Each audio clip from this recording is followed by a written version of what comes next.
નમસ્કાર. નમો ગુજરાતના hot seat કાર્યક્રમમાં આપનું સ્વાગત છે. આજે આપણે ગુજરાતના વિકાસને લઈને જે સવાલો ઉઠેલા છે, ગુજરાતના વિકાસની જે વાતો થઈ રહી છે, એમાં આપણે હોટ સીટ ઉપર આજે અમારી સાથે છે ગુજરાત રાજ્યના પેટ્રોકેમિકલ્સ મંત્રી, ઉદ્યોગ મંત્રી, ઉર્જા મંત્રી સૌરભભાઈ પટેલ. આપણે એમની પાસેથી ઘણા આક્ષેપોના જવાબો પણ માંગીશું. ગુજરાતના વિકાસને લઈને ઘણી બધી વાતો કરીશું. આપણે જાણીએ સૌરભભાઈ પટેલ સાથેથી. સૌરભભાઈ, આપનું સ્વાગત છે. નમસ્કાર. સૌરભભાઈ, ગુજરાત રાજ્યના વિકાસની જે વાતો થઈ રહી છે, ગુજરાતમાં જે વિકાસ થયો છે, કેવો વિકાસ થયો છે અને ગુજરાત વિકાસમાં નંબર 1 છે, શું કહેશો આપ? ગુજરાતમાં જે વિકાસ થયો છે ચોક્કસપણે કહી શકીએ કે સર્વાંગી વિકાસ છે. રાજ્યના દરેક જિલ્લાઓમાં વિકાસ દેખાય છે, રાજ્યના દરેક ગામડામાં વિકાસ દેખાય છે અને દરેક ક્ષેત્રમાં વિકાસ દેખાય છે. આદરણીય મુખ્યમંત્રી શ્રી નરેન્દ્રભાઈ મોદીએ 10 વર્ષ પહેલાં પંચામૃત શક્તિ દ્વારા આયોજન કરવાનું નક્કી કર્યું અને છેલ્લા 10 વર્ષના બજેટો આ 5 શક્તિઓ ઉપરાંત રાજ્યના અનેક લોકો અનેક વિસ્તારમાં પ્રગતિ કઈ રીતે થાય એ પ્રમાણેનું બજેટ બી બનાવ્યું હતું અને એના કારણે આજે ગુજરાત છેલ્લા 10 વર્ષથી ચોક્કસપણે કહી શકીએ કે દેશની અંદર નંબર 1 સ્ટેટ તરીકે વિકાસમાં એની ઓળખ છે. સૌરભભાઈ, હું એ પણ કહું છું કે ગુજરાતના નાના ઉદ્યોગો બંધ થયા છે, ઘણા ઉદ્યોગો બંધ થયા છે એવું કહેવામાં આવે છે, શું કહેશો આપ? આ સ્પષ્ટપણે ખોટું છે. તમે જુઓ તો નાના ઉદ્યોગોના કારણે ગુજરાતની અંદર ખૂબ મોટી રોજગારી મળી છે. આપણે જ્યોતિગ્રામ યોજના આપી તો જ્યોતિગ્રામ યોજનાના કારણે વીજળી મળી અને વીજળી મળવાના કારણે નાના ગામડાઓની અંદર ગૃહ ઉદ્યોગો ચાલુ થયા. આજે હું તમને કલ્પના બહારના ગામડાઓની અંદર ઘરની અંદર નાના ગૃહ ઉદ્યોગ ચાલુ થયા છે, બહેનો રોજગારી મેળવવાનું ચાલુ કર્યું છે. આવા હજારોની સંખ્યાની અંદર તમને દાખલા બતાડીશ. હું તમને એક દાખલો આપું. હીરા ઉદ્યોગ આજે 24 કલાક લાઇટ મળવાના કારણે ગામડાની અંદર જે સૌરાષ્ટ્રથી જે લોકો રહેતા હતા એ પહેલાં સુરત જતા રહેતા. વીજળી નથી મળતી, 8 કલાક બી કામ કરવા નહોતું મળતું. આજે દિવસના ખેતરમાં જાય, સાંજના ઘરે આવે, કલાક 2 કલાક હીરા ઘસે, એમને સમય હોય ત્યારે કામ કરે અને એના કારણે મહિને 5 થી 10 હજારની આવક વધી છે. શું આ બંધ કહેવાય ઉદ્યોગો? બીજું જે નાના ઉદ્યોગોની જે અમારા મિત્રો વાત કરે છે વિરોધ પક્ષના, મારે એમને પૂછવું છે કે કેન્દ્ર સરકારે 2001-2ની અંદર ગુજરાતમાં 100 ઉદ્યોગ ચાલતા હોય એમાં કેટલા ઉદ્યોગ બંધ થયા એની માહિતી અને સર્વે કરાયો. 22% ઉદ્યોગો બંધ કર્યા હતા. પાછો 2006ની અંદર પાછો કેન્દ્ર સરકાર દર 5 વર્ષે સર્વે કરે એ પ્રમાણે સર્વે કરાયો અને એ જે 22% કોંગ્રેસના સમયમાં બંધ હતા એ સંખ્યા ઘટી ગઈ અને 12% પર આવી અને 10-11ની અંદર રાજ્ય સરકારે સર્વે કરાયો તો નાના મધ્યમ ઉદ્યોગની બંધ હોવાની સંખ્યા માત્ર 4% નીકળી. આજે દરેક ક્ષેત્રની અંદર જીઆઈડીસી દ્વારા કે ગામડાઓની અંદર કે નાના શહેરોની અંદર નાના મધ્યમ ઉદ્યોગો વધ્યા છે. નોટ ઓનલી વધ્યા છે પરંતુ ઓવરઓલ સારું કામગીરી કરે છે અને એટલે બીજા રાજ્યોની હરીફાઈની અંદર એ લોકોને સારી સુવિધા મળવાના કારણે એ લોકો આજની તારીખમાં એનો વિકાસ થયો છે. એટલે સંપૂર્ણપણે નાના ઉદ્યોગો બંધ થયા છે ભાજપની સરકારમાં. આ આક્ષેપ ખોટો છે અને કેન્દ્ર સરકારના સર્વે પ્રમાણે ગુજરાતના નાના મધ્યમ ઉદ્યોગોની અંદર વધારે સારું પરિણામ દેખાયું છે.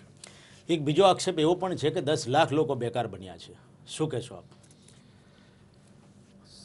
કોંગ્રેસ વાળાને તો આક્ષેપ કરવા છે. બેકારી કઈ રીતે આવે? આટલી મોટી સંખ્યામાં વાયબ્રન્ટ ગુજરાતની અંદર અમે એમઓયુ કરીએ, એમઓયુ કર્યા પછી એને રોજગારીની તકો ઊભી કરીએ, તકો ઊભી કરી અને તમે ગામડે જાઓ, શહેરોમાં જાઓ તો છોકરાઓ ભણતા થયા છે, ભણીને પછી આઈટીઆઈમાં જવા માંડ્યા છે, આઈટીઆઈમાં જવા માંડીને પછી નોકરી મેળવવા માંડ્યા છે. આજે સાચું પૂછો ને તો ગુજરાત માત્ર ગુજરાતીઓને રોજગારી નથી આપતી, ગુજરાત બીજા રાજ્યોના લોકોને બી રોજગારી આપે છે. અને મારે આજે કમનસીબ સાથે કહેવું છે કે કેન્દ્ર સરકારે કેટલી રોજગારી આપી ગુજરાતીઓને?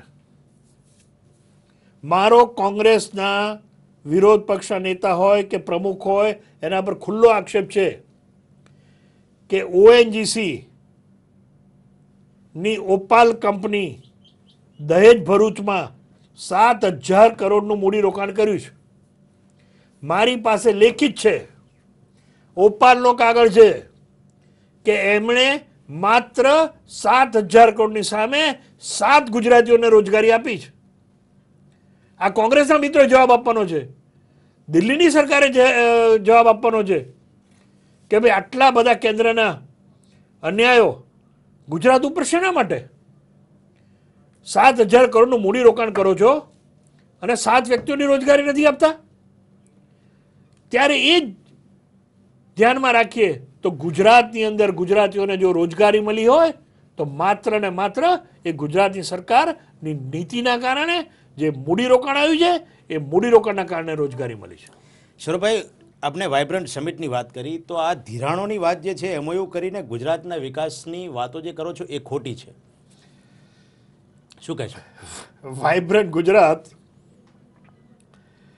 એ આખા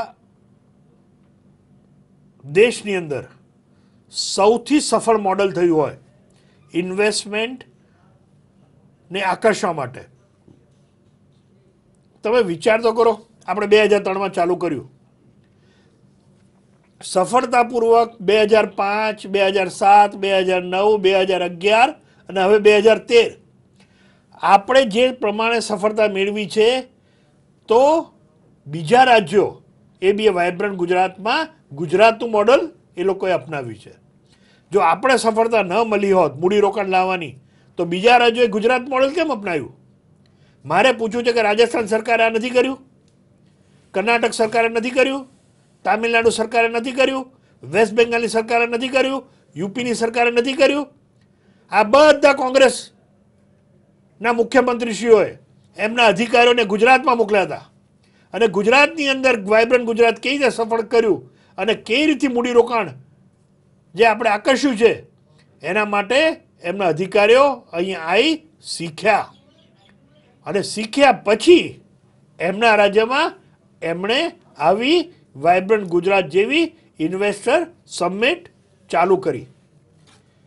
મારે સ્પષ્ટપણે કહેવું છે કે આના કારણે ખૂબ મોટા પ્રમાણમાં આખા દેશમાંથી મૂડીરોકાણ ગુજરાતમાં આવ્યું છે. અને કોઈ બી સર્વે કરીએ, કોઈ બી સંસ્થાના સર્વે કરીએ તો સર્વેની અંદર સ્પષ્ટપણે સાફ થાય છે કે ખાનગી કંપનીઓનું મૂડીરોકાણ સૌથી વધારે જો થયું આખા દેશમાં તો એ માત્ર ને માત્ર ગુજરાતમાં છે. આ કમનસીબ છે કે વાઇબ્રન્ટ ગુજરાતની અંદર કેન્દ્ર સરકારે જેટલા મૂડીરોકાણ કર્યા હતા એમાં મૂડીરોકાણની અંદર એમણે રોકાણ નથી કર્યું. હું તમને ઉર્જા ક્ષેત્ર દાખલા આપું. હા, આપણે ઉર્જાની આપણા જ ઉર્જાના મંત્રી શ્રી કેન્દ્રના એ વખતે હતા, એમને અત્યારે પ્રમોશન મળ્યું. એમણે ધુવારણની અંદર એમઓયુ કર્યું હતું 5 વર્ષ પહેલા. શું થયું એમઓયુનું? ધુવારણમાં કેન્દ્ર સરકાર પાવર પ્રોજેક્ટ નાખવાની હતી, પાવર પ્રોજેક્ટ નથી નાખી શકી. નેવિલી લિગ્નાઇટ, આપણી લિગ્નાઇટની માઇન આપી છે આપણે એમને, હજુ 1 પૈસાનું મૂડીરોકાણ એમણે કર્યું નથી. આવી જ રીતે હાઇડ્રો ગણો, કોઈ મૂડીરોકાણ આવ્યું નથી.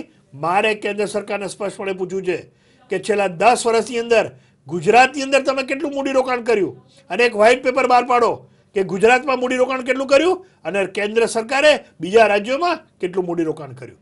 પરંતુ ગુજરાત સરકાર આ અન્યાયની લડત સામે બી લડત કરે છે અને એના કારણે સારામાં સારું મૂડીરોકાણ જો આવ્યું હોય તો ગુજરાતમાં આવ્યું છે. બીજું મારે કહેવું છે આપને કે જો મૂડીરોકાણ ન આવતું હોય અને ખાલી દેખાવ જ હોય તો 100 દેશો અહીંયા ભાગીદારી કરે, એ લોકોને લાભ થતો હોય તો આવે. સ્વાભાવિક રીતિ છે કે કોઈ દેશમાંથી કોઈ લોકો આવતા હોય એની સંખ્યા ક્યારે વધે? એની સંખ્યા ત્યારે વધે કે એમને અહીંયા લાભ દેખાતો હોય. આજે જાપાન જેવા જાપાન દેશે ક્યારે કોઈ રાજ્યના મુખ્યમંત્રીશ્રીને બોલાયા નથી. આપણા મુખ્યમંત્રીશ્રીને પહેલી વાર આમંત્રણ આપ્યું અને આમંત્રણ આપ્યા પછી આટલું મોટું ડેલિગેશન આપણા મુખ્યમંત્રીશ્રીને સ્વાગત કર્યું અને આવતા દિવસોની અંદર જેપનીઝનું સૌથી મોટું જો રોકાણ ભારત દેશમાં હશે ને ત્યારે એમણે ગુજરાતની પસંદગી કરી છે અને ગુજરાતની અંદર એમનું મૂડીરોકાણ સૌથી વધારે આવશે. બ્રિટન જો જુઓ તો બ્રિટનના હાઈ કમિશનર હમણાં આવીને મળી ગયા અને હાઈ કમિશનરે બી ઈચ્છા વ્યક્ત કરી છે કે ભાઈ આવતા દિવસોમાં બ્રિટિશ કંપનીઝ એ વધારે ને વધારે મૂડીરોકાણ ગુજરાતમાં ખેતી કરે. રાજ્ય સરકારના ઉર્જા, પેટ્રોકેમિકલ્સ અને ઉદ્યોગ મંત્રી સૌરભભાઈ પટેલ ઉપર આક્ષેપો ચાલુ રહેશે. એક બ્રેક પછી મળીએ.